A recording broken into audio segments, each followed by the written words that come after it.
Everyone knows how the Titanic went down. But the real story begins after midnight, when the world awoke not to tragedy, but to reassurance.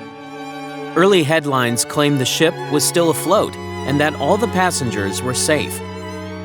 So how did these comforting reports spread while the Carpathia was battling through icy, radio-silent seas with hundreds of half-frozen survivors on board?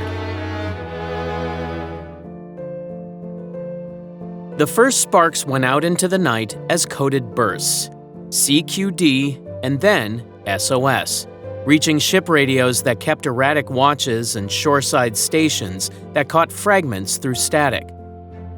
Messages hopped from one relay to the next, distorted by weather and distance. Some ships heard a liner striking ice. Others copied coordinates that didn't agree. Across the Atlantic, operators logged what they could, then lost the signal, then caught it again, none of them sure which pieces fit together. By dawn, the mosaic looked like a ship in distress somewhere in the North Atlantic, but not yet a catastrophe. Hours later, the public saw headlines that went in every direction. Early editions spoke of towing lines and a damaged hull under control. Afternoon sheets ran with a safer version: passengers transferred, no lives at risk. Evening presses contradicted both, reporting boats at sea and appeals for help. A few papers carried layouts with confident banners that all were saved beside columns that hedged the claim 3 paragraphs down. Editors filled gaps with cautious phrases, while typesetters locked pages, then ripped them open when new cables arrived. Between editions, facts shifted by the minute. The technology behind the story lagged the urgency. Wireless sets of 1912 drifted in frequency and depended on operators matching tones by ear. Static from spring storms masked weak senders. No rule required ships to staff radios through the night, so many sets sat silent while signals faded. Messages that did land at coastal stations then faced another bottleneck: telegraph lines already loaded with routine business. Clerks queued dispatches, read hurried copies, and introduced errors as they recorded names and numbers for the press. Inside newsrooms, desks piled with slips of paper. City editors sent runners to cable offices and steamship agents. Night editors argued whether to stop the press, swap a headline, or ride the next update. Through the small hours, telephones rang without pause as reporters called shipping firms, consulates, and rival offices. The confusion grew because the same cable house might carry both a rosy bulletin and a grim one, depending on which relay arrived first. Outside, the shock rolled through London, New York, and Belfast. Commuters found kiosks with competing posters on the same sheet. In Belfast, shipyard workers paused for updates about a ship tied to their town. New York's financial district watched tickers jam, then stutter forward with notes about an ocean liner and a run on insurance shares. London's papers put on extras, and crowds gathered to read, then argue, then wait again. Amid the noise, a clear signal did break through from north of the main cable routes. A 21-year-old wireless operator working a Newfoundland station heard faint distress traffic and pieced together that the liner had sent its position and that rescue ships were making for the scene. His notes hinted at severe trouble long before any official list existed, yet coastal offices hesitated to state what he already believed. As the hours passed, uncertainty gave way to dread. Families who accepted the first optimistic lines now found them replaced by bulletins about lifeboats in freezing water. Shipping companies notified underwriters, recalculated exposure, and prepared statements that said little but signaled worry. Markets braced as shipping stocks turned volatile and marine insurers added riders to new business. By the time clearer cables reached the desks that mattered, a pattern emerged. No tow, no standby ship, and lifeboats unaccounted for. The scale of loss began to resolve, not as a single announcement, but as a harrowing set of possibilities, each worse than the last. The story crossed from confusion to consequence, and the world adjusted its voice from hopeful to hushed. The first call lands in Carpathia's radio room after midnight, a mix of CQD and the newer SOS, with coordinates and a blunt note of ice. Captain Arthur Rostron doesn't wait for confirmation. He orders full speed, turns the ship toward the northwestern edge of the Grand Banks, and begins a checklist that pushes every system past its comfort. Steam shifts from heating to engines. Off-duty crew are called up. Lookouts double. The helmsman gets a course that threads through waters known for bergs at this season. Night air tightens around the decks as the ship runs. The sea throws floating ice and scattered growlers across their path. Engines answer beyond their rated speed, valves trembling while engineers open throttles wider than manuals recommend. Rostron stations extra lookouts at the bow and wings of the bridge. Rockets and green sidelights are ready to signal boats in the dark. The crew rig cargo nets and Jacob's ladders and lash heaving lines along the rails where hands will need to grab fast. Preparation spreads through the ship. Stewards strip beds and haul blankets to the promenade. Pantry staff lay out urns of coffee, cocoa, and soup along the rail, every few yards a station ready with cups. Dining saloons clear of linen and cutlery and become wards, tables shoved together to form broad surfaces for bandaging. A purser's team sets up long lists, pencils sharp, to record names boat by boat. The doctor inventories dressings, smelling salts, and antiseptic, then sends runners for hot water bottles, mustard plasters, and spare clothing. Dawn ebbs in slowly as the first lifeboat slides within hailing distance, its oars slow and uneven. Lines drop, hands reach, survivors come aboard in near silence, faces wind-burned and salt-streaked, clothing stiff from cold spray. Some stumble, some cannot stand. Many keep their eyes fixed on the deck planks, as if any glance back might pull them under again. Crew guide them to stations, blankets first, a hot drink next, then a place to sit if they can manage it, a stretcher if they cannot. More boats follow. Names become a litany for the purser's clerks, each letter spelled out, written twice to catch mistakes. Doctors triage frostbite, exposure, and shock. Stewards pass spare coats and woolens taken from passenger trunks with quiet consent. In corners, a few reunions happen almost by accident. Two people from different boats recognize each other and close the gap without words. Others search faces and fail, and the understanding lands without ceremony. Rostron moves from bridge to gangway to saloon, checking every station. Orders keep pace with the flow. More lanterns along the side, more stretchers to the forward embarkation point, more hands on the lines. Recognition will come later. For now, his decisions compress hours of work into minutes. Throughout the morning, a single measure grows.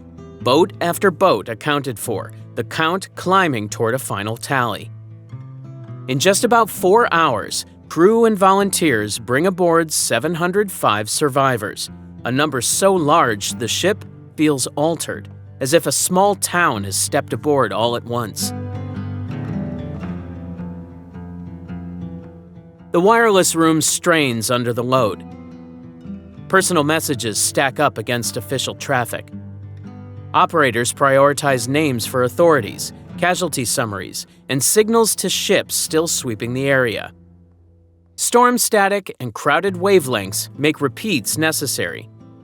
Meanwhile, survivors piece together first accounts, not yet consistent, as the shock loosens its grip. By mid-morning, Carpathia carries proof the world has not yet seen.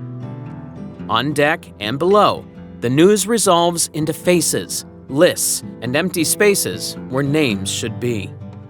The ship turns west with a weight of information only it can deliver.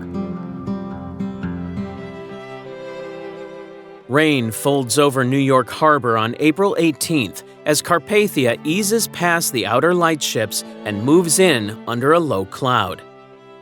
She sounds her whistle in short, restrained calls.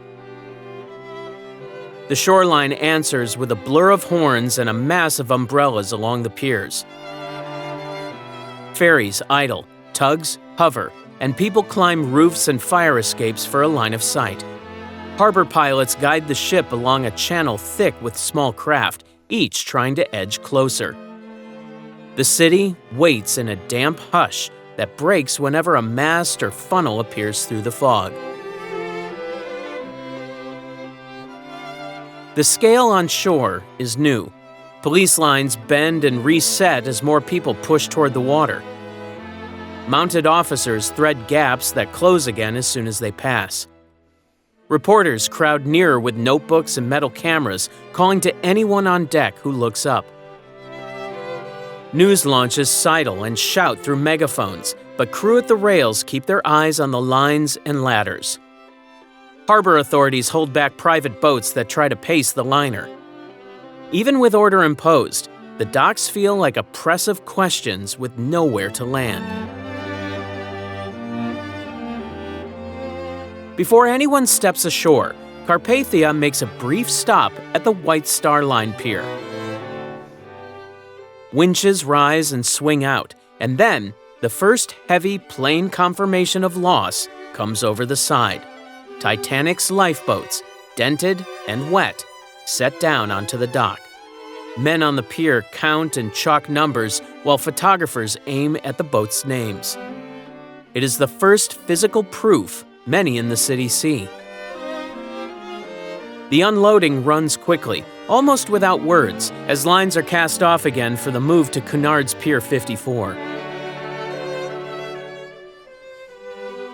The final approach brings the scene into focus.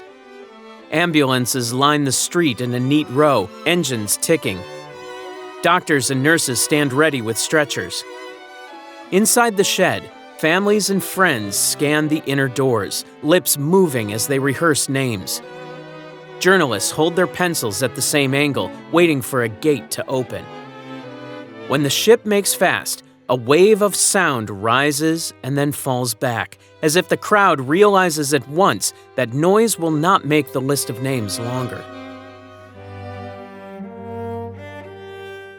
On deck, survivors come forward in blankets and borrowed coats, shoes tied with twine, faces marked by cold and lack of sleep.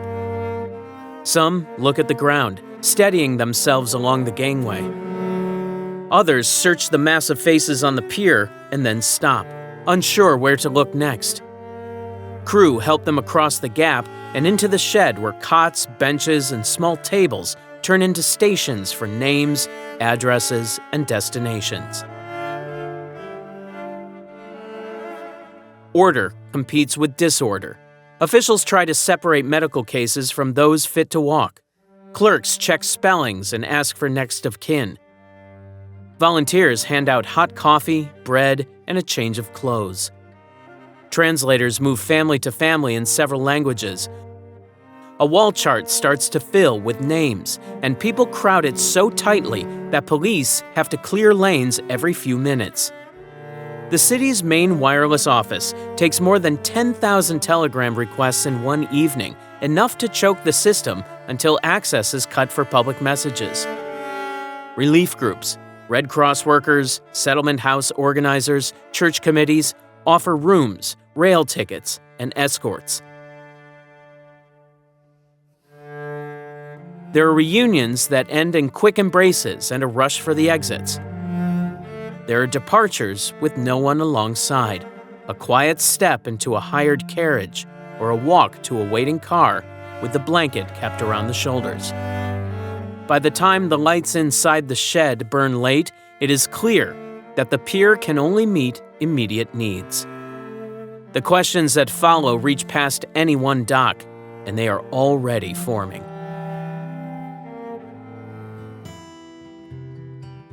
Outside Pier 54, the names begin to trickle through. But for days that followed, families far from the waterfront lived in a state that felt stretched thin. New York woke each morning to stalled rumors. London's early editions contradicted its late ones.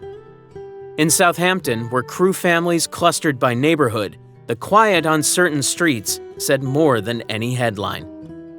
People tried to read meaning in the absence of updates, counting hours since the last telegram and coming up with nothing they could trust. Crowds formed whenever a sheet of paper might appear. Newspaper bulletin boards drew lines that wrapped around corners. Telegraph offices filled with customers who filled out forms and waited against the wall, watching a clerk's pencil scratch through stacks. Outside shipping company windows, clerks taped fresh lists beside older ones and started to run out of space. Every new sheet drew attention to the gaps, names that should have been there and were not, or names that appeared with a spelling that didn't match a family's memory. Early lists carried errors that multiplied as they moved. Clerks misread hurried handwriting. Operators mistook one surname for another over static and code. Some papers ran composites that blended duplicates and turned two people into one. Households felt the swing. A name in print sparked relief. A correction in the next edition took it away. In some boroughs, neighbors went door to door with folded pages, offering good news that didn't last until nightfall. The human details stood out because they repeated in every city. Parents came with photographs and stood near office doors, ready to hold a picture against any list. Spouses wore a path across the same patch of pavement, stepping closer when a new sheet went up, stepping back when the names did not change. Children watched the adults read, then asked the same questions again, trying to learn a pattern in the way the names were added. Telegraph networks buckled under demand. A short cable from New York to a London suburb took hours to clear, even with priority stamps. Operators asked customers to keep messages brief, then told them to wait anyway. Offices posted closing times they could not keep and reopened with only a fraction of their backlog gone. Private lines for banks and newspapers carried some traffic faster, which meant families sometimes learned about a connection from the next morning's paper before their own cable reached them. Distance did not spare anyone. In Paris and Hamburg, relatives pressed consulates for lists that never seemed to match.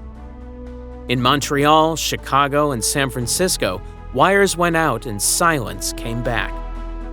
As far as Melbourne and Sydney, names were read on street corners by people who had never seen the Atlantic, then debated in living rooms where clocks were set to a different day.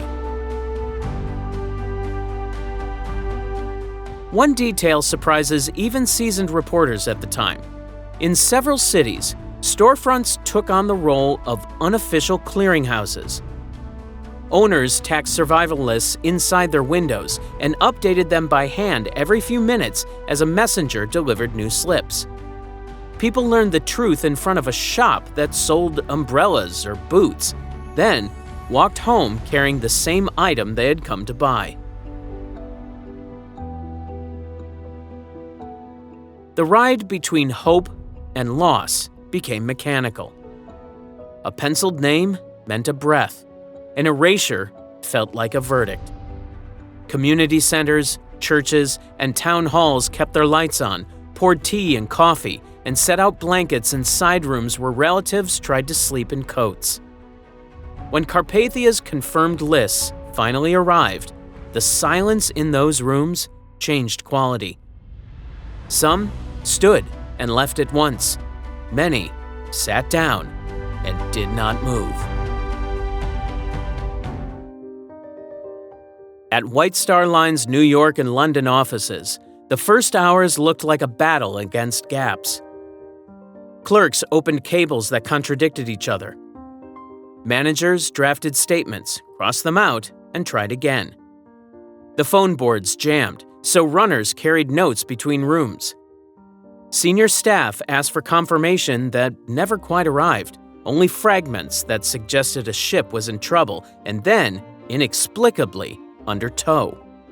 Press agents leaned on phrases that bought time without admitting defeat. The goal was simple: stabilize the story until something firm appeared. Those first bulletins leaned optimistic. Notices hinted that the liner was afloat and being assisted, that passengers might already be en route elsewhere. The wording sounded careful but confident enough to calm a mourning crowd. When later dispatches showed the gap between hope and fact, those same lines turned into a sore point. Readers saw them as proof that the company had chosen reassurance over accuracy, and the criticism stuck. In New York, the office itself became a stage.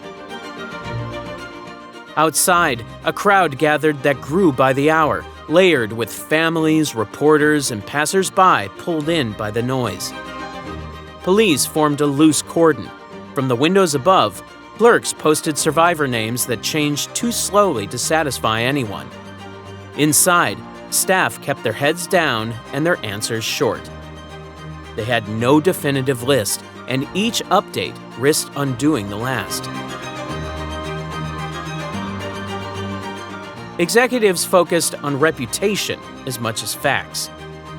Telegrams went out with measured language, steering clear of blame or speculation. Employees were told to say nothing beyond official lines. Legal counsel weighed every sentence. The company sought to look informed and in control, even when its own internal notes showed uncertainty. Confusion persisted because information arrived in broken pieces. A handful of survival lists trickled in, then stalled, then resumed with different spellings and totals. Some were secondhand, routed through multiple offices before landing on a desk in New York. Editors demanded names by the minute. The company hesitated for fear of compounding errors, but could not stay silent without appearing indifferent. One detail fueled the mood at the door. White Star's chairman, J. Bruce Ismay, was among the rescued. News of his survival reached the city as Carpathia neared the harbor. He arrived withdrawn and shielded by staff, avoiding the press. His presence, while officers and passengers were still unaccounted for, hardened public accusations that leadership had failed in judgment and duty. To blunt anger, the company worked with relief groups. Agreements were made to route survivors directly to medical care, lodging, and transport. White Star supplied space, passed along lists, and funded immediate needs.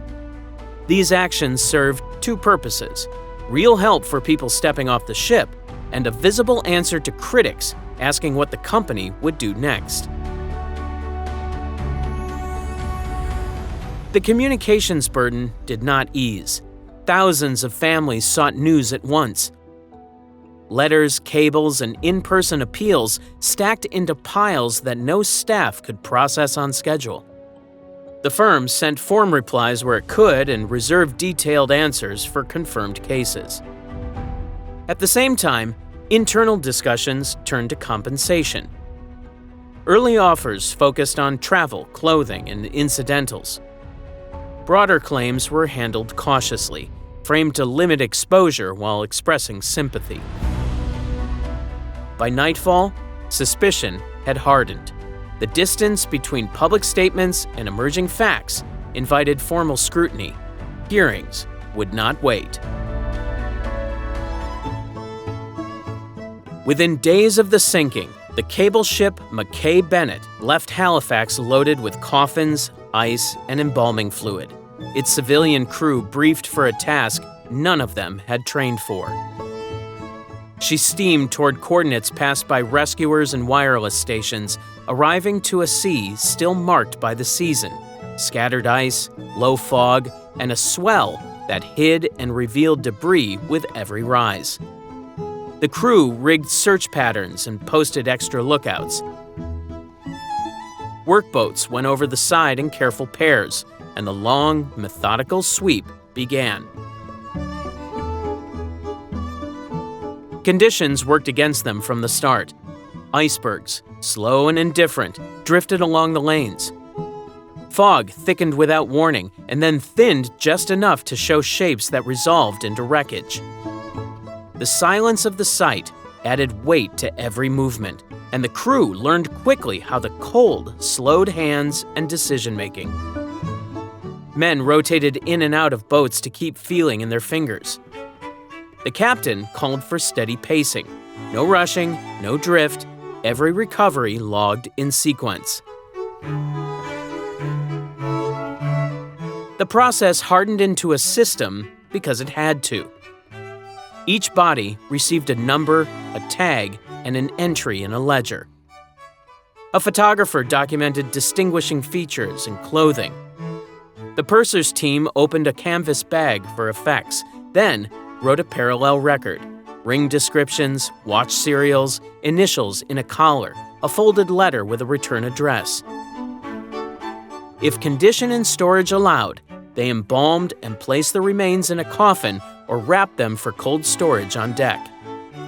When space ran short, they made for the most difficult step. Not everyone could be brought back. The crew followed criteria the captain set after consultation with clergy on board. Prioritized those who could be identified, those of higher preservation, and those with documents or items that would make identification more likely. Others were sewn in canvas with a weight and committed to the sea. Names recorded when possible, notes attached when not. Sailors who had hauled cable for years found themselves pausing at the rail before returning to their stations. The choices repeated hour after hour, and they did not get easier. Personal belongings became anchors for families that would later ask how officials knew. Jewelry went into sealed envelopes with sketches of placement. Wallets were dried and inventoried item by item. Letters were pressed flat and labeled with the same number as the ledger entry. Even a scrap of ticket stub found a place in the record. Accuracy mattered because it was the only link left. The scale overwhelmed Mackay Bennett within days. Embalming supplies ran out faster than planners expected, and storage space vanished as the count rose. The captain sent urgent wireless messages for more materials and help. Relief came as additional recovery ships. Minia, Montmagny, and Algerine joined the search, each bringing fresh crews, spare coffins, and more fuel. They expanded the grid, recovered more remains, and collected further effects that fed into the same numbering system. Crews later said the work altered how they thought about the sea. Many had years of heavy weather behind them, but they had not seen anything so relentless in its detail. Halifax became the point where that detail met the shore. The majority of recovered victims arrived there for identification, inquests, and burial. Funeral homes and city officials set up temporary facilities. Ledgers met family descriptions across tables, and matches were made with quiet nods and signatures. The search stretched on, but the ocean kept most. Weeks of sweeping left wide blanks where names should have been. Families waited for a telegram that never came, and the record closed with more numbers than answers. News of the loss traveled along rail lines and across cables, and the reaction followed it with unusual speed. Major capitals paused their routines, and small towns gathered in meeting halls where someone read out the latest lists. In port cities, flags slipped to half-mast, and ships sounded a single note before shutting whistles down. Inland, where the sea was an abstraction, the shock still took hold. People spoke softly on tramways and in markets, checking afternoon editions and then waiting for the evening ones. The feeling was not confined to one country or language. It moved with the same urgency as the headlines. In Southampton, grief did not need an announcement. Whole streets depended on pay packets from crews, and shutters closed on shops that had relied on that traffic. Neighbors kept doors open as messengers brought more names. Schools let children go early, and parishes set extra chairs for families who needed a place to sit together. The absence of footsteps at shift times made the scale plain.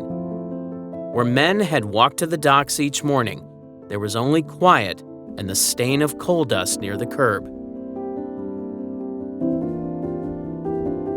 Across cities and towns, memorial services filled churches, synagogues, and community halls. Clergy adjusted schedules to accommodate cycle after cycle of gatherings, some for named victims, some for the unknown. Musicians played without program notes, and choirs stayed with familiar hymns so congregations could join without rehearsal. In a rented hall in one district, volunteers set a long table with ink and ledgers so mourners could write down the names they wanted to read. Candles burned down to stubs before anyone thought to replace them.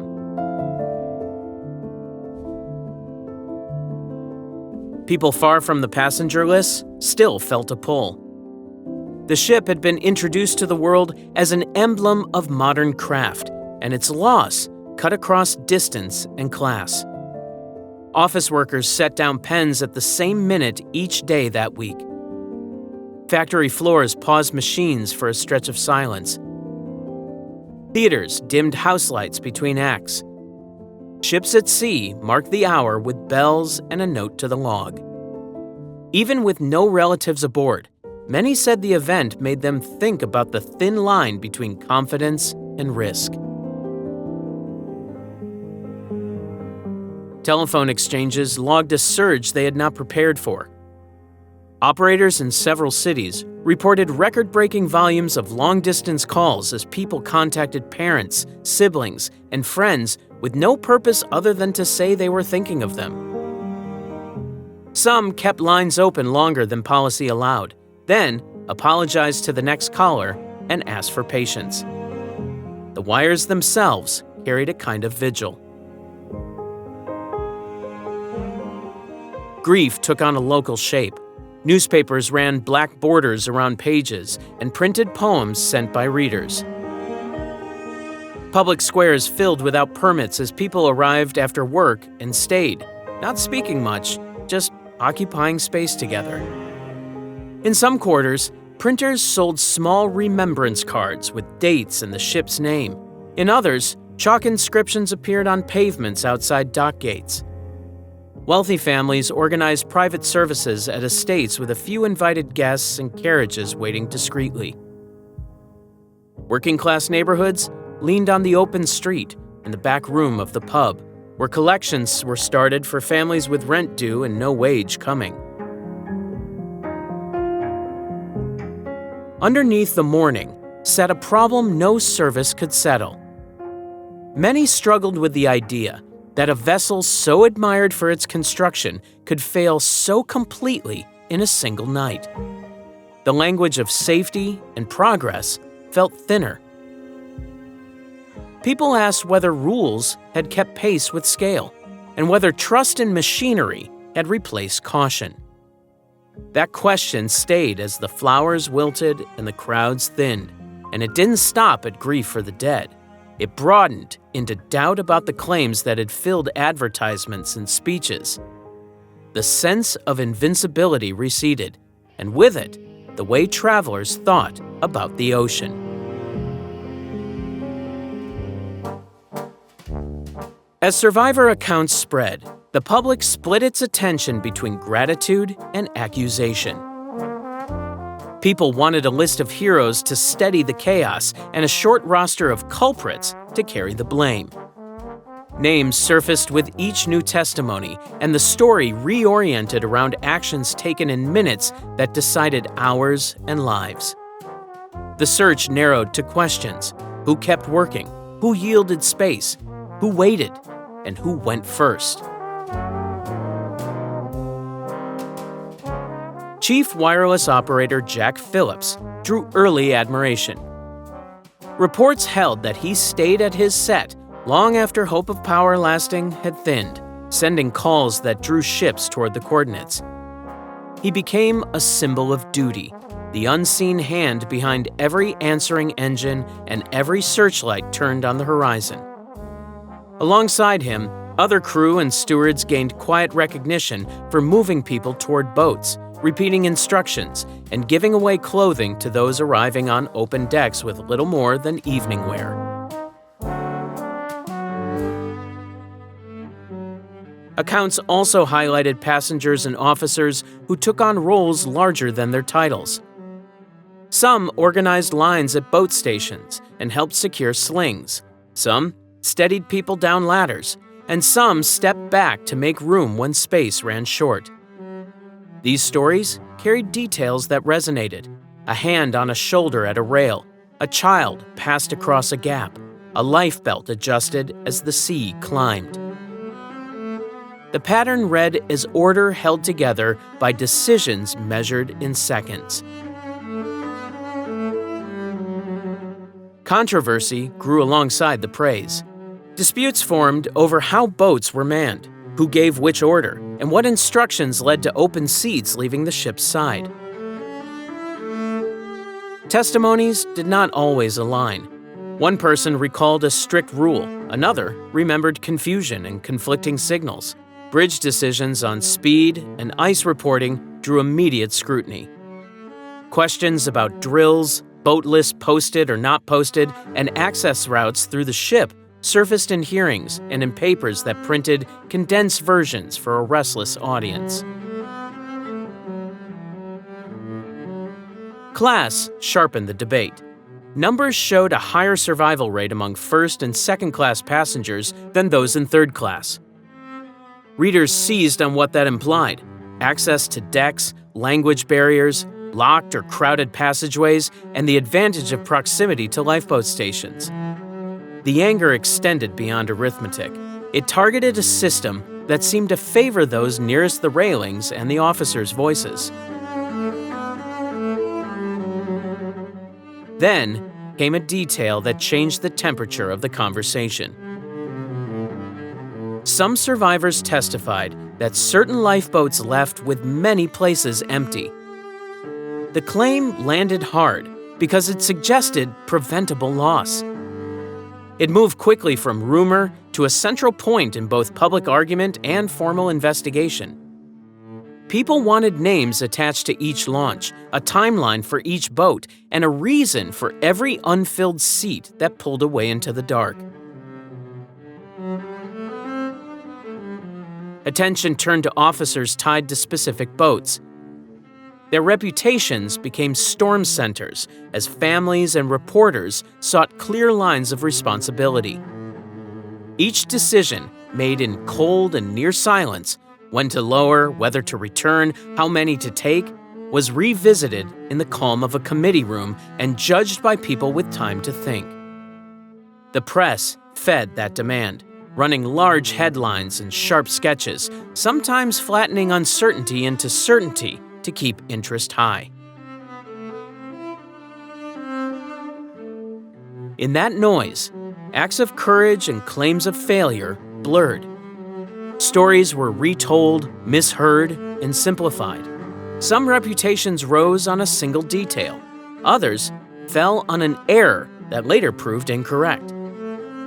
What remained was the hard frame, a crisis that exposed habits, instincts, and the limits of training, and a set of choices that would be argued long after the last headline moved off the front page.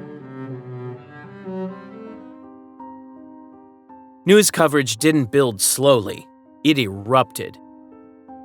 Within hours, presses on both sides of the Atlantic rolled with extra editions, each claiming a new angle, lists of the saved, sketches of the ship, timelines assembled from telegraphs that did not agree.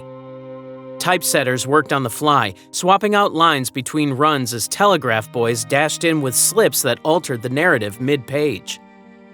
The pace rewarded speed over certainty, and papers that usually waited for a second source decided that a half-verified detail was better than being last by an hour. Front pages carried oversized headlines and black borders that signaled mourning before readers reached the first paragraph. Columns opened with strong emotional language that framed the disaster as both national and human, a loss to engineering pride and to families now searching for names. Photographs were scarce, so many outlets used engravings or composite images that gave the illusion of presence. The visual package amplified the story at a glance, even when the text underneath still leaned on conjecture. Rivalries between newspapers turned the morning's confusion into an afternoon arms race. Reporters pushed rumors forward because the next city desk would do so if they did not. That competition produced sensational claims and contradictions that made readers doubt the entire cycle. One sheet reported calm transfers to rescue ships, the next, chaos and lifeboats adrift. Later corrections fixed some of the worst errors, but the mix left a residue of uncertainty that outlived the day's editions.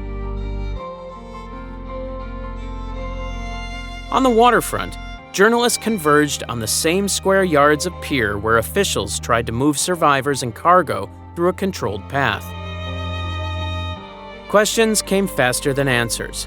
Reporters leaned over ropes, harbor masters pushed them back. Telegrapher windows became choke points as correspondents begged for precedence on lines already stretched past capacity. Some offices posted signs limiting non-essential traffic, only to face crowds of stringers promising exclusives if given 5 minutes at the key. The public consumed the flood as communal theater. Bartenders read aloud while patrons kept count with pencils on coasters. Factory foremen paused the line when a boy arrived with a fresh edition, then let workers pass the paper hand to hand until the ink smudged. At train stations, whole platforms leaned toward a single reader with a strong voice, then broke apart when a rival paper appeared with new totals. One New York daily printed 7 editions in a single day, each correcting and updating headlines from the previous run, a record output that captured the city's appetite for speed. Opinion pages shifted quickly from sympathy to argument. Editorials questioned how money, design choices, and corporate policy intersected with safety. Some asked whether a pursuit of prestige shaped decisions about speed and equipment. Others pressed for standards that would limit discretion at sea. These pieces did not wait for hearings.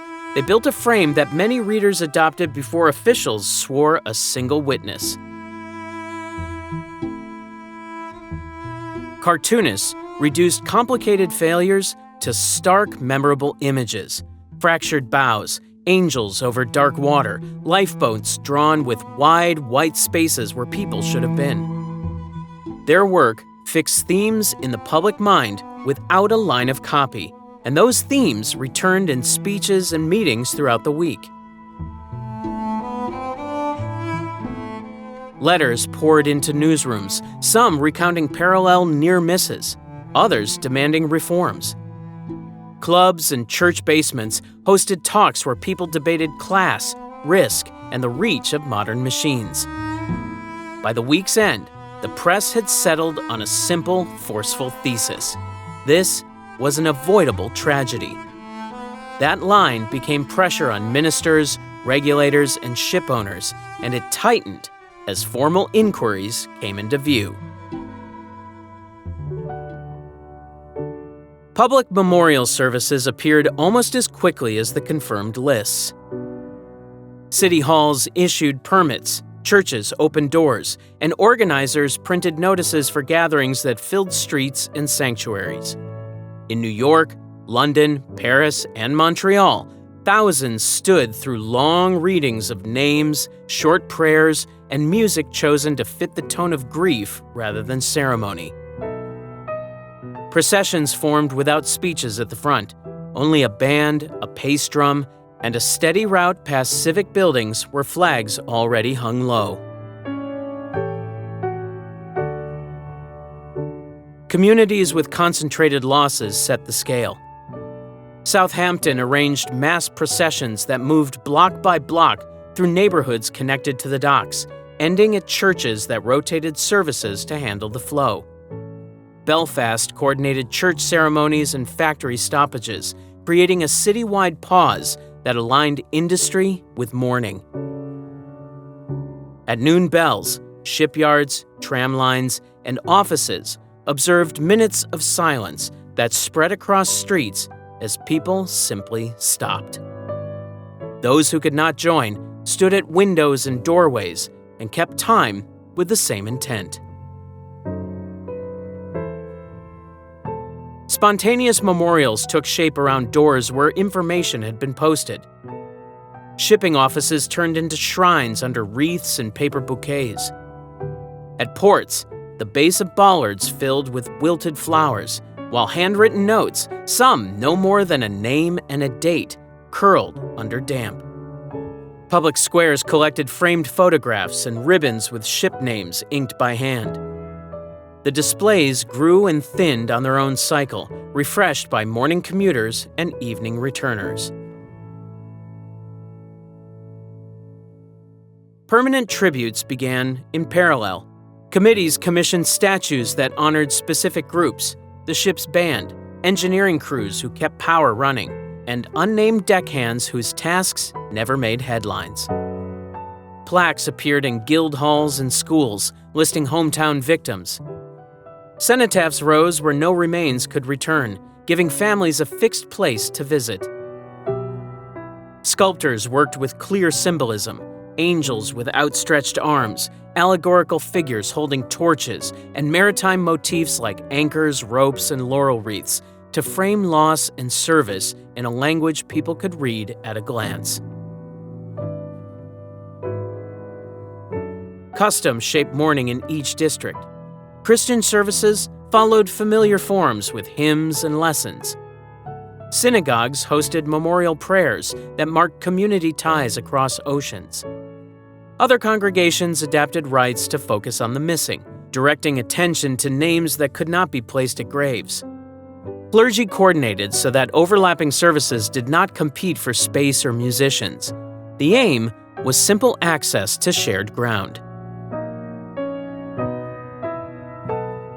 The scale of giving surprised local officials. Funds for memorials spread so widely that over 100 separate initiatives launched within months. City leaders formed committees to sort proposals, prevent duplicate projects, and direct money toward works that could be built and maintained. Meeting notes show careful debates about location, inscriptions, and ongoing upkeep, an early sign that memory would require management as well as sentiment. Symbols carried the message beyond ceremony. Designers favored nautical lines and strong verticals to suggest endurance. Relief carvings of lifeboats appeared alongside verses chosen for restraint rather than drama. Even the choice of stone, granite for permanence, marble for tenderness, signaled intent. Names were arranged by role or street, tying public remembrance to the daily map of each town. Mourning moved into daily routine. Black armbands showed up on tram conductors and shop clerks. Entire blocks observed days of quiet trade. Schools led short reflections at morning assembly. For families without a grave, private grief sat beside public markers, a gap that made cenotaphs and plaques carry extra weight. Those early memorials fixed the event in place, giving later generations a route through the city that led past dates, names, and the plain record of what had been lost. The Senate moved faster than anyone expected. Within days of the survivors stepping onto Pier 54, committees met and voted to open an investigation. That pace was unusual for the era, when inquiries often took weeks to organize. Special trains were arranged, rooms were secured. Clerks prepared stenography teams and summoned witnesses before ships could sail or memories could scatter across the country. Washington wanted a record while the details were still fresh and the public was still listening. Senator William Alden Smith stepped to the front of the effort. He pushed for immediate subpoenas and a witness list that ranged from senior officers to stewards, from shipbuilders' agents to wireless operators. His goal was timing and proximity. Speak to people before they dispersed, compare accounts while contradictions could still be tested, and build a coherent timeline that matched signals, orders, and the movement of each lifeboat. He kept sessions long and the scope wide, pressing for technical and human factors in the same breath. Hearing rooms filled early each morning. Survivors sat beside crew in borrowed clothes. Journalists lined the walls with pads open, passing notes to runners who carried updates to waiting editors. Members of the public queued for seats, willing to stand for hours to hear testimony delivered without headline filters. The room's sound shifted with each witness, quiet for procedure, tense for cross-checks, and restless when answers strayed into speculation or memory gaps. Questioning ran hard at the core issues.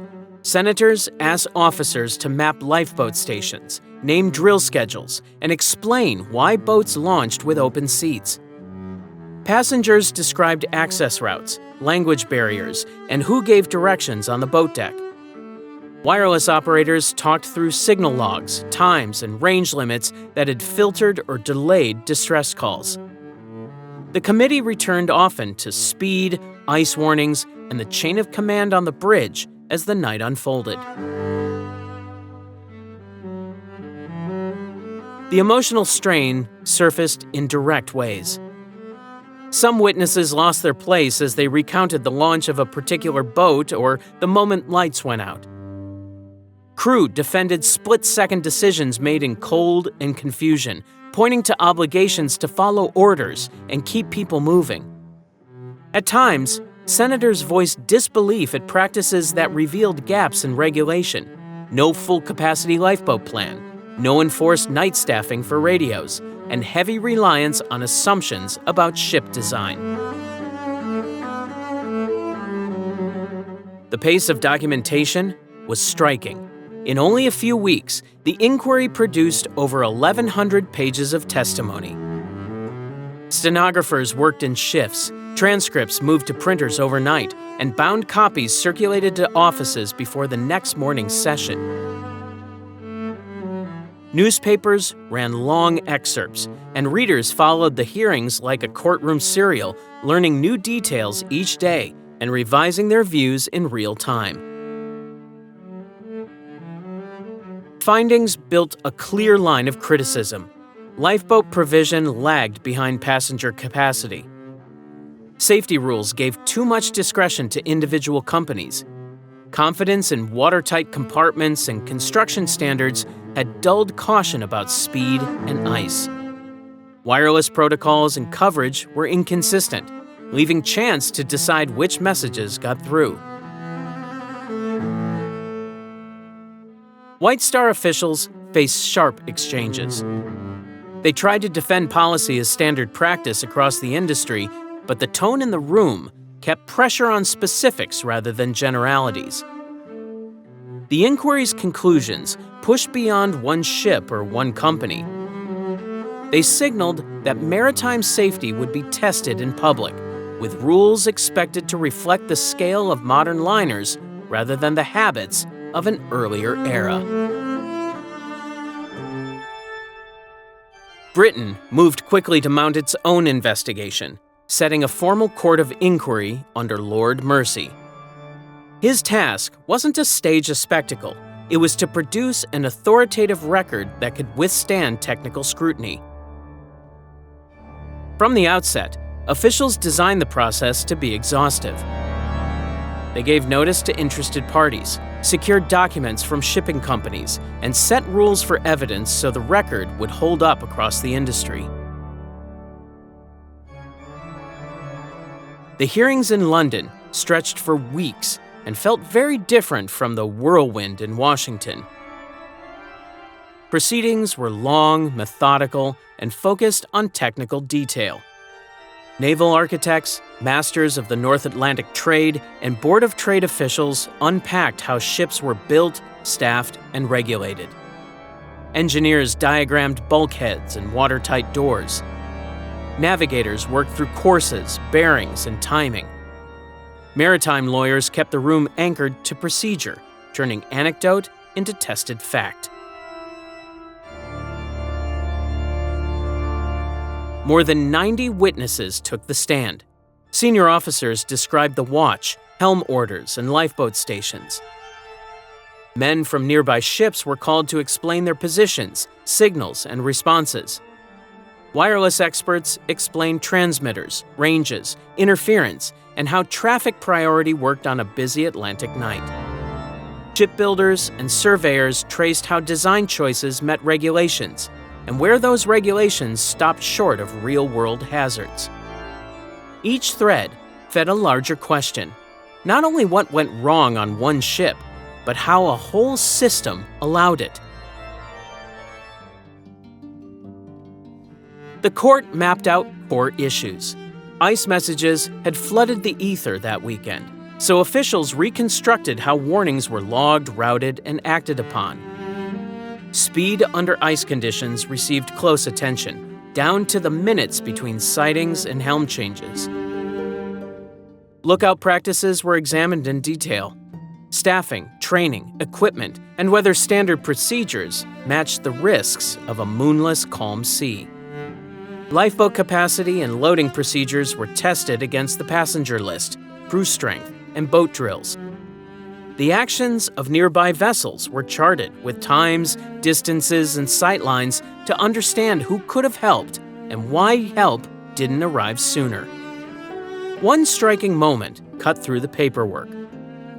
A full-size lifeboat replica was brought into the courtroom so officials could test seating, oar arrangements, and lowering gear. They didn't rely on estimates. They counted bodies, measured clearances, and discussed how panic, cold, and darkness affect simple mechanics. Harland and Wolff's representatives defended the ship's structure and subdivision, pointing to compliance with the Board of Trade's requirements. Their stance shifted the lens from alleged design weakness to the limits of the law, rules that had not kept pace with ship size, passenger numbers, and the realities of wireless navigation. The implication was clear. Meeting the letter of existing standards did not equal modern safety. By the end, the court identified a pattern: excessive speed in an ice region, lookouts with limited tools and no binoculars available at their post, and lifeboat provision far below the number needed combined to raise the death toll. The panel avoided harsh personal blame.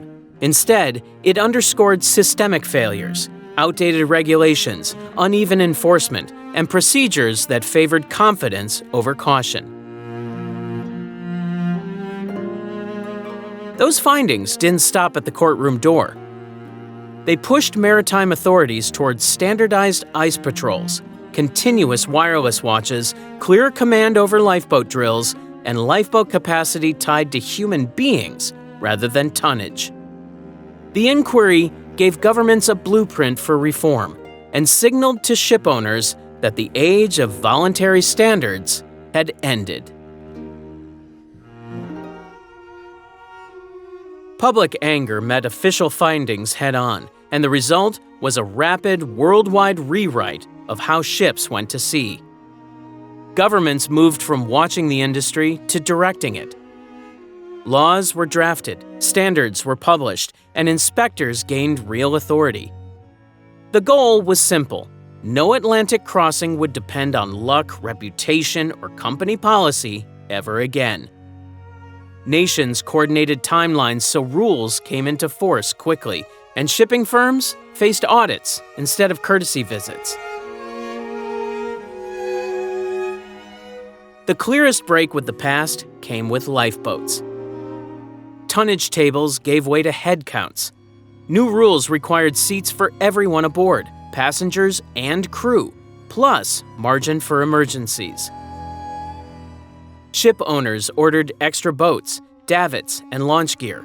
Many vessels added double-acting davits that could serve multiple boats per station to speed lowering. Designers reworked promenade spaces, boat decks, and stowage to fit the added craft without blocking escape routes.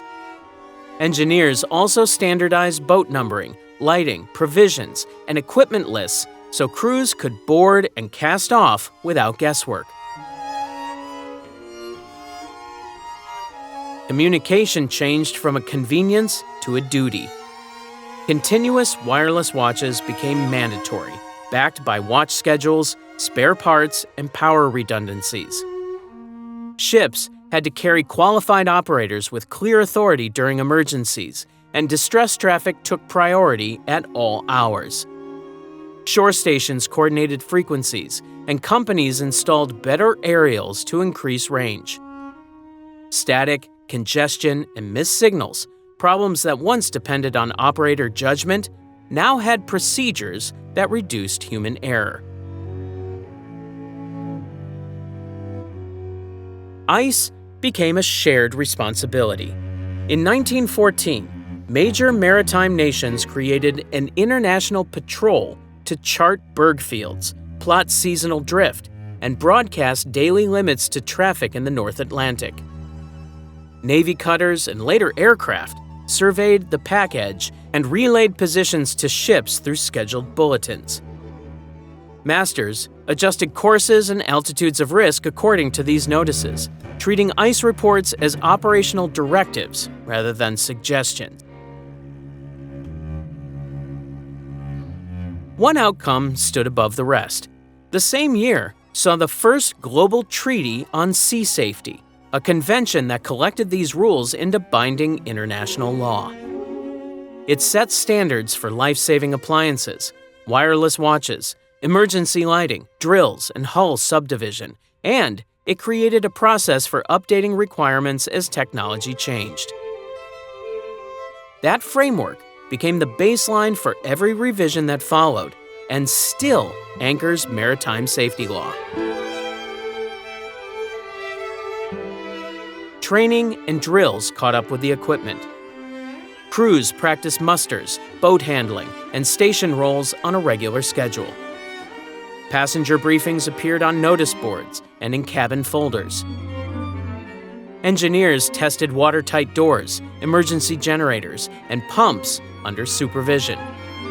Companies issued checklists for abandoned ship sequences, and captains logged each drill for inspectors. Fire control and collision routines were clarified alongside evacuation steps, recognizing that multiple failures often arrive together. Routes shifted too. Transatlantic tracks moved south during heavy ice months, increasing distance but lowering exposure. Lines set seasonal waypoints and updated voyage plans using patrol reports and weather routing data. Masters slowed in poor visibility near known ice limits and posted extra lookouts. Bridge teams dimmed lights, adjusted watertight door policies, and maintained tighter helm records in risk zones, embedding caution into daily practice. Passengers changed the market. Fare buyers asked about lifeboat counts, drill policies, wireless coverage, and medical staff. Brochures began listing safety features beside dining rooms and smoking lounges. Luxury sold only when paired with clear safeguards, and companies learned that trust depended on proof. From equipment to training, from routes to law, the lessons hardened into rules that outlived the headlines and kept working every time a ship cleared the harbor. Stepping off the rescue ship didn't end the ordeal. Survivors walked into a new kind of struggle: sleeplessness, sudden anger, and gaps in memory that made ordinary routines feel unfamiliar. Some went days without work because they couldn't face crowds or noise. Others traded sea legs for clinic benches, answering questions about appetite, headaches, and nerves that doctors didn't have names for yet. Families tried to help with extra meals and spare rooms, but the quiet at night brought the worst moments back with unnerving clarity. Long before anyone used the term PTSD, the symptoms were there. People described waking drenched in sweat after reliving whistles, cries, and the tilt of a deck that wouldn't stop moving in their minds. Survivor's guilt set simple tasks on edge: getting dressed, hearing a kettle boil, standing near running water. Many avoided harbors entirely. Some changed routes through their own neighborhoods to dodge river bridges or ferry terminals. A few found relief in strict routines: evening walks at the same hour, journals that tracked bad nights, and work schedules that left no idle time for memory to return. Working-class survivors faced a sharper edge. Crew and emigrants lost tools, uniforms, documents, and savings with the ship. Wages stopped when the voyage ended, and the sudden need for new clothing, lodging, and identification drained what little they had left. Employers were wary of hiring sailors who flinched at alarms. Stewards and firemen tried rail and factory jobs, but irregular hours and loud machinery stirred flashbacks. Emigrant families who had counted on quick entry into new jobs had to start from nothing, filing papers for lost trunks and pleading for emergency relief while learning unfamiliar city systems. Wealthier survivors carried different burdens. Their names appeared in columns and hearings, and social circles grew tense. Dinner invitations came with unspoken tests: who had stepped into a boat early, who had argued at a davit, who had stood back. Even those cleared by official accounts felt watched. Some kept to country houses for months, avoiding clubs and hotels where questions lingered. Philanthropy became a form of repair. Donations to relief funds, hospitals, and seafarers' homes meant to reset reputations as much as to help. Not everyone spoke. Some survivors gave lectures and pushed for drills and wireless rules. Others refused interviews entirely.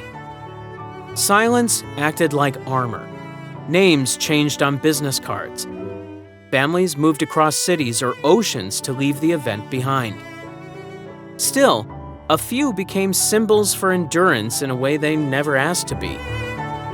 One woman survived the Titanic, the sinking of the hospital ship Britannic, and a separate collision at sea, and newspapers started calling her the unsinkable, a label that drew crowds whenever she traveled or worked. Children carried the longest shadows. Many grew up wary of sleep, afraid of loud bangs or fixated on escape routes in theaters and schools. Careers followed the imprint: nursing, engineering, safety inspection, or, in some cases, maritime work taken on as a way to master the fear. Siblings who shared a lifeboat tended to stay close for life, and they formed habits that lasted: packed bags by the door, savings tucked where they could be grabbed in a hurry. Survivors met again at memorial services and anniversaries. They wrote small newsletters, traded addresses, and formed support that looked like extended family. A few published memoirs decades later, after details steadied with time, while others left quiet notes for their children that explained why seas and sirens still made them freeze. Their accounts did more than fill archives. They shaped how the public understood risk, duty, and chance on a cold ocean night, and they kept the human scale of the disaster within reach for those who would never see the North Atlantic. News of the sinking didn't just stun families, it rattled balance sheets.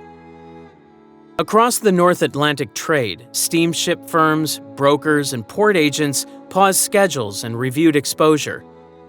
Freight books thinned as shippers held cargo for confirmation of new safety rules. Charter rates wobbled. Some captains delayed departures to gather fresh ice reports, burning coal without earning fares.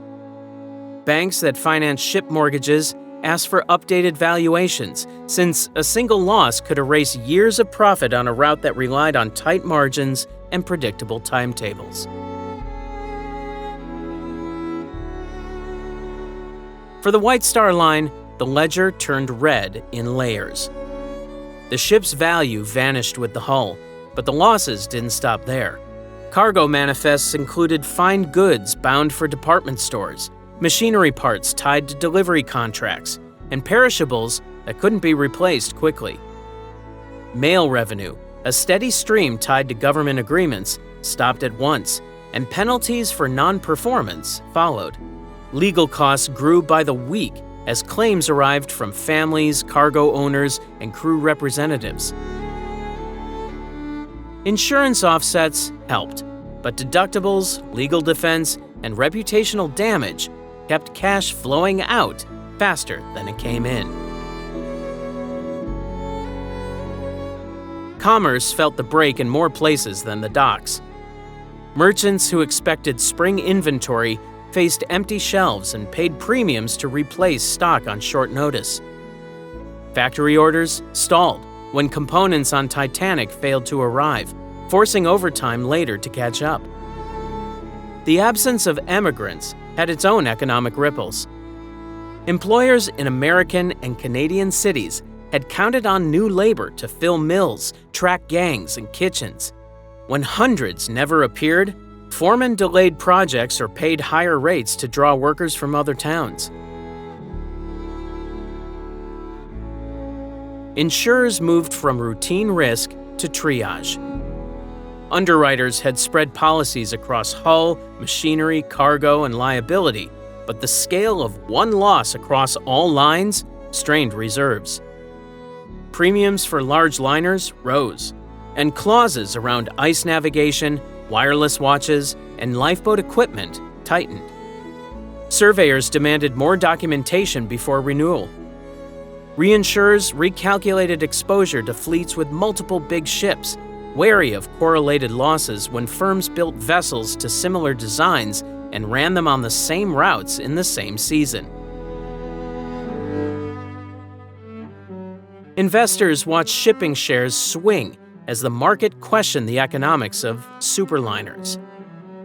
These ships delivered prestige and high-ticket cabins, yet they required heavy capital, deep coal bunkers, and large crews. Yards building sister ships faced uncomfortable questions from boards about delivery schedules and design revisions, since a delay meant interest costs without early revenue. Companies already thin on cash postponed refurbishments on older vessels to conserve funds for safety retrofits on flagships. Amid the uncertainty, one detail stood out.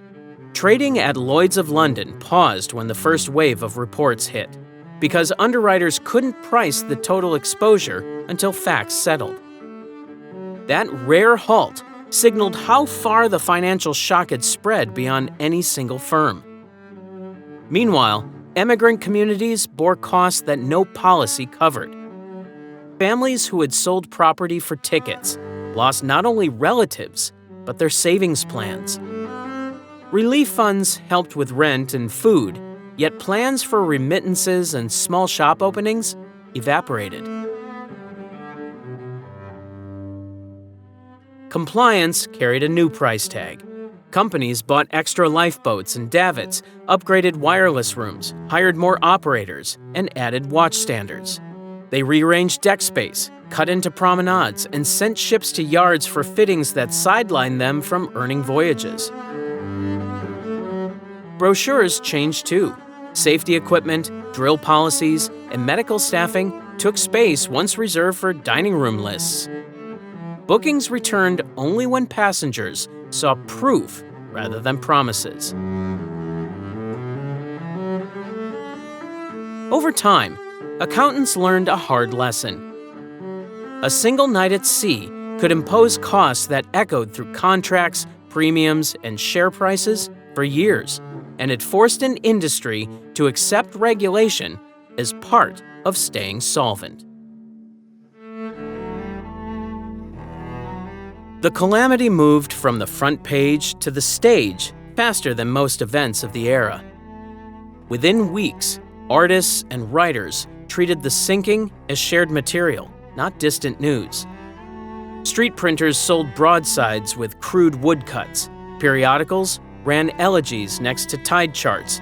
Editors assigned serialized memoirs from survivors, each installment drawing letters from readers who felt they now knew the voices behind the names.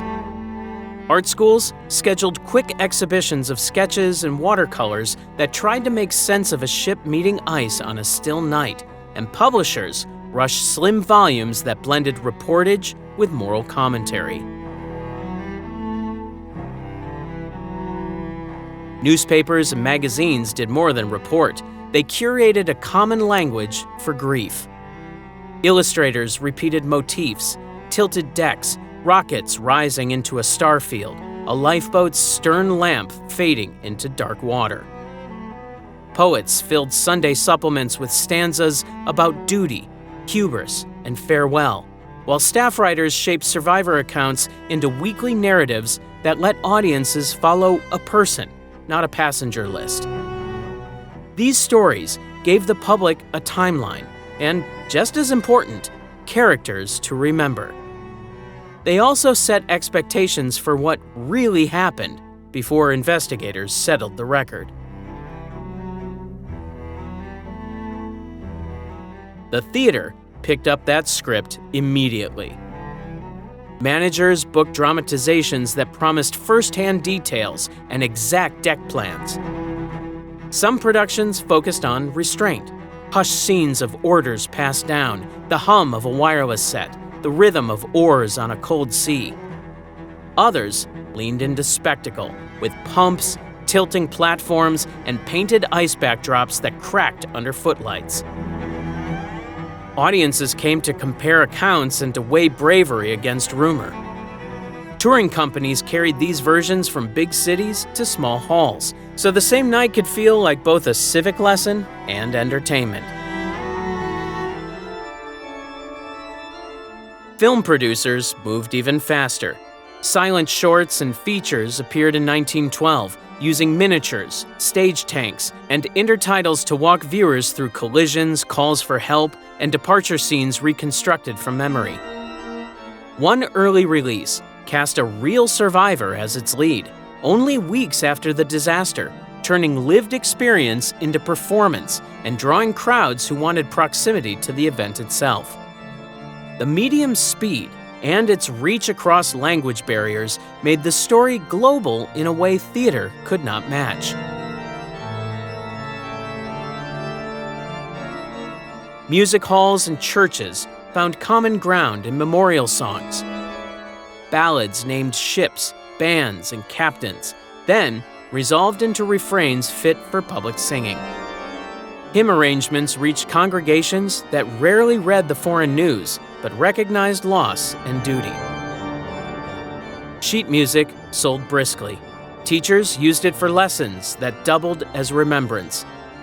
Street pianos and parlor organs turned private rooms into small services as families worked through grief by repeating familiar lines. Images of lifeboats, bergs, and a giant hull became shorthand that advertisers and cartoonists reworked for their own messages. Shipping companies touted safety in new posters, while political artists bent the ship's outline into critiques about regulation, wealth, and modern confidence. Postcards, cigarette cards, and magazine covers fixed the iconography so firmly that later generations recognized the story by silhouette alone. These devices traveled easily through the mail, multiplying the narrative in ordinary drawers and shoeboxes. Early portrayals also set patterns that stuck. Heroism and sacrifice took center stage, while class boundaries and locked gates gained symbolic weight, whether or not details matched official findings.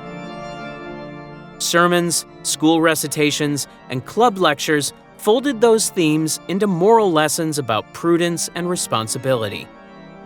When historians later corrected errors, the popular version kept its footing because people had already rehearsed it aloud, sung it, and acted it. That persistence ensured the sinking stayed in public culture, not as a distant date, but as a living reference point that artists and audiences returned to whenever they needed to speak about risk, progress, and the cost of being wrong at sea.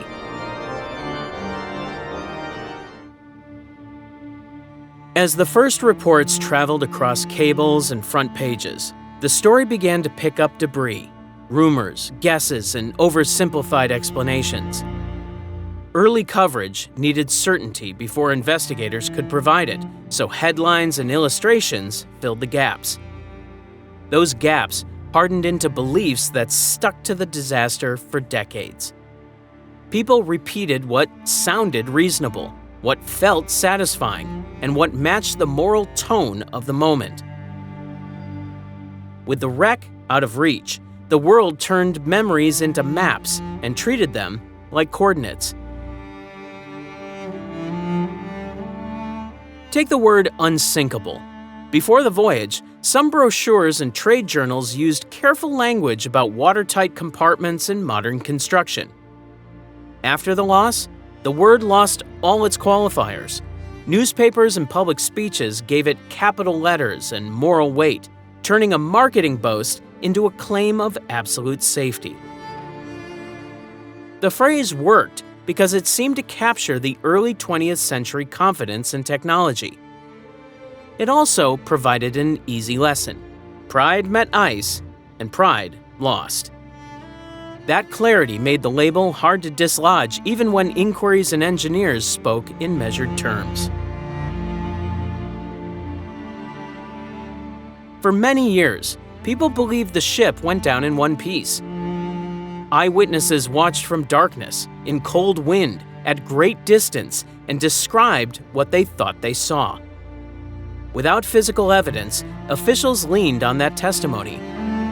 The single hull idea fit expectations about how a liner would fail, and it avoided imagining a breakup that suggested deeper structural questions. Later analysis would challenge that picture, but for a generation, the one-piece narrative held. Another durable story claimed that third-class passengers were kept back by locked gates. Survival rates did differ sharply by class, and that fact demanded an explanation. Locked doors were a simple one. Inquiries produced a more complicated picture. Language barriers, confusing routes, delayed instructions, and fewer stewards per passenger below decks all slowed movement. Lifeboat stations and training skewed toward first and second class spaces, and access points were not equally visible. The result looked like deliberate confinement, even when the real causes were disorder and design. Other tales spread because they fit a dramatic arc. People repeated accounts of crew ignoring ice warnings or passengers waltzing as the bow went under. These details made good theater and quick copy, but evidence for such scenes was thin or secondhand. The same goes for the soundtrack of the final minutes. The idea that the band played "Nearer My God to Thee" became so fixed in culture that some survivors later admitted they could not say what the musicians played. Distance and noise overwhelmed the ear. Misreported heroism and villainy attached to names. A calm order given in one account became a shouted command in another. A disputed moment at a davit defined a person's legacy more than years of service. Early films and stage shows turned those sketches into characters with motives and arcs, and audiences accepted the portrayals as truth when they echoed the headlines. Newsrooms favored clear narratives, and fictional retellings borrowed them wholesale, blending fact and performance until they were hard to tell apart. These myths endured because the seabed kept its secrets. With no wreck to study, memory was the only archive most people could reach. That would change when expeditions finally went back to the coordinates and brought hard evidence to the surface of the debate. From the night Titanic slipped under, people talked about going back. Engineers, naval officers, and fortune seekers sketched ideas on napkins and in journals, but the tools of 1912 could not touch a wreck resting beyond daylight and diver limits. Still, the thought persisted. The ship was out there, intact or broken, waiting for someone with the right method and enough money to try. The first proposals were more enthusiasm than engineering. A few inventors argued for giant balloons to lift the hull as if buoyancy could ignore pressure 2 miles down. Others drew schemes using powerful electromagnets. Forgetting seawater corrodes, silt buries steel, and magnets weaken with distance. There were plans to encase the wreck in frozen nitrogen to harden and raise it, and a famous suggestion to pump the interior full of ping-pong balls, counting on their collective lift to overcome weight and drag. These ideas captured headlines because they were vivid, not because they solved the physics. Real progress arrived when oceanography stepped forward. By mid-century, navies and research institutes were testing echo sounders, side-scan sonar, and deep-rated cameras. The search became a technical problem.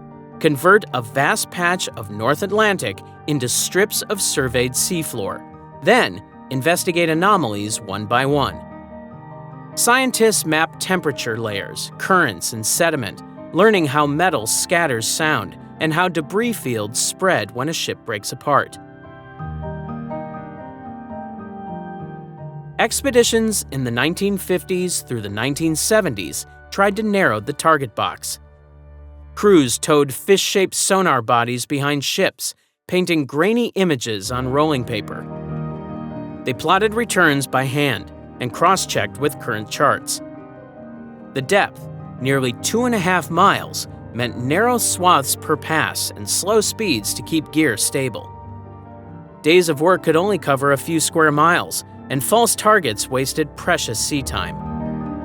When storms hit, the gear came up, and the clock burned fuel and funds. The obstacles were stubborn. The reported sinking coordinates were estimates taken in crisis, and currents could push lifeboats and wreckage far from the site, throwing off back calculations. The seabed in that region isn't flat. It's a rough landscape with ridges and gullies that hide shapes and confuse sonar shadows.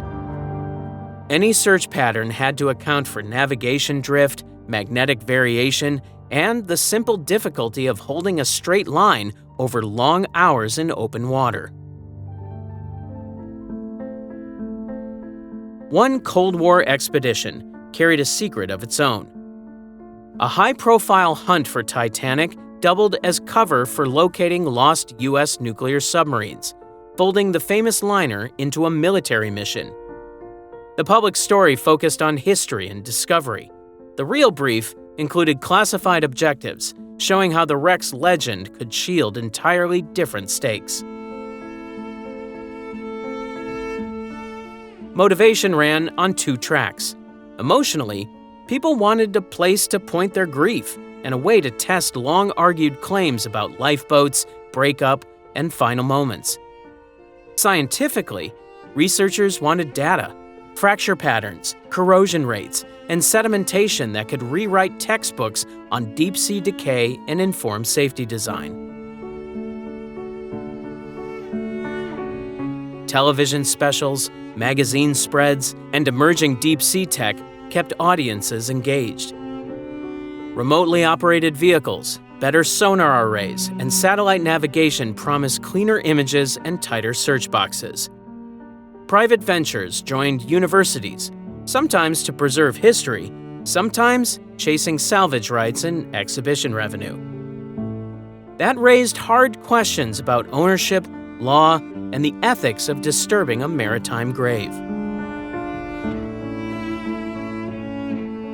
After years of empty grids, false leads, the sense grew that success required a rare blend: precise instruments, patient mapping, reliable funding, and a team willing to stay at sea until the instruments told a story no rumor could match. September 1985, the search grid tightened, and a joint American-French team led by oceanographer Robert Ballard finally saw what decades of charts and theories had missed. A camera system towed just above the seabed sent up a stream of gray images. Then, in the wash of silt, a shape came into focus, a massive boiler lying alone on the mud. Moments later, plates, rivets, and twisted beams appeared. The debris trail confirmed they were on target. After years of failed passes, the wreck of Titanic had been found. The technology made the breakthrough possible. Instead of divers, the team used deep-sea imaging gear designed to operate nearly 2.5 miles down, where pressure crushes anything not purpose-built. Towed cameras skimmed the bottom using altitude sensors to hold a constant height above the terrain. Remote-operated instruments logged coordinates, headings, and temperature layers so each return could be mapped precisely.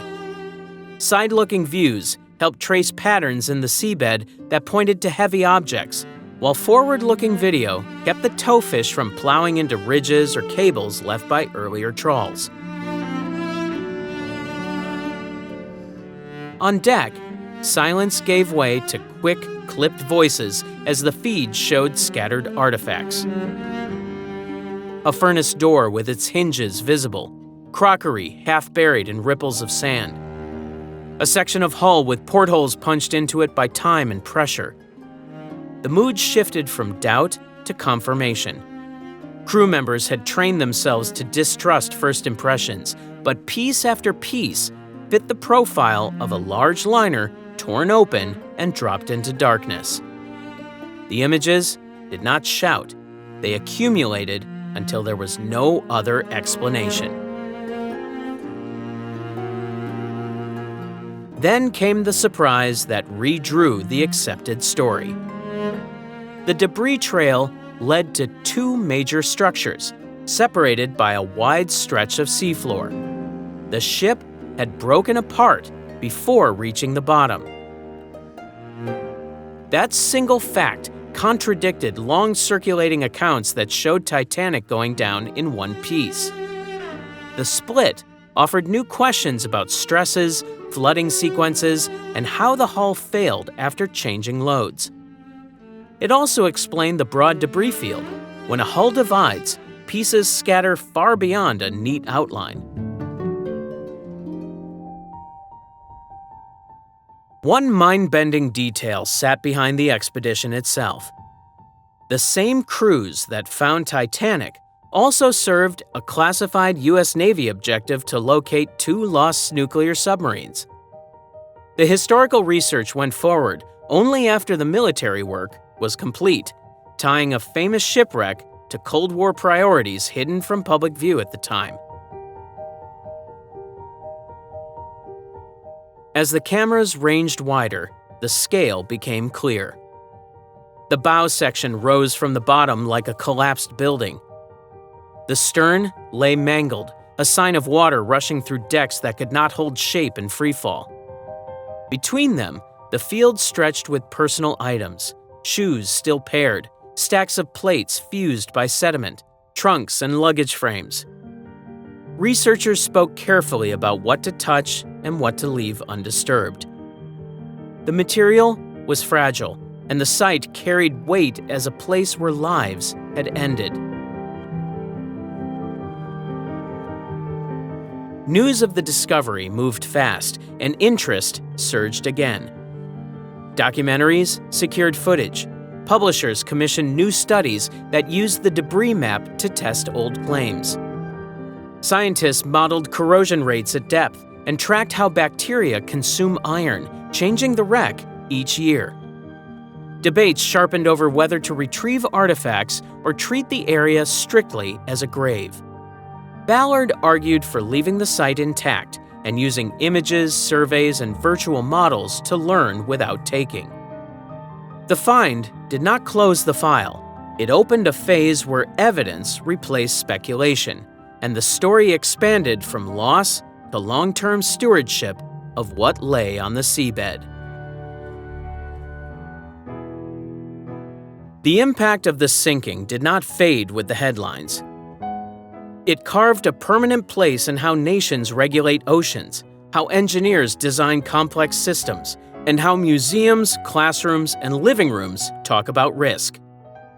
Lawmakers built standards that outlasted governments, and the cultural memory kept the event present long after the last eyewitness passed away. The disaster sits at the intersection of technology and society, a reference point used whenever progress outruns safeguards and the costs become visible. Over time, the story turned into a shorthand for ambition and vulnerability. People use the ship when they explain why checklists matter, why redundancy beats bravado, and why confidence needs limits. Artists return to the theme because it holds a universal tension: bold design meeting a real environment that does not negotiate. Scientists study it because the record ties decisions to outcomes with unusual clarity. That combination, scale, documentation, and consequence, lets the event speak across languages and professions. In universities and academies, the case appears in ethics courses, marine architecture, human factors, and leadership seminars.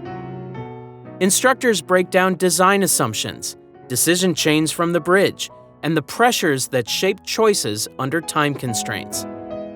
Students track how small oversights compound and how organizations normalize risk until an accident exposes the pattern.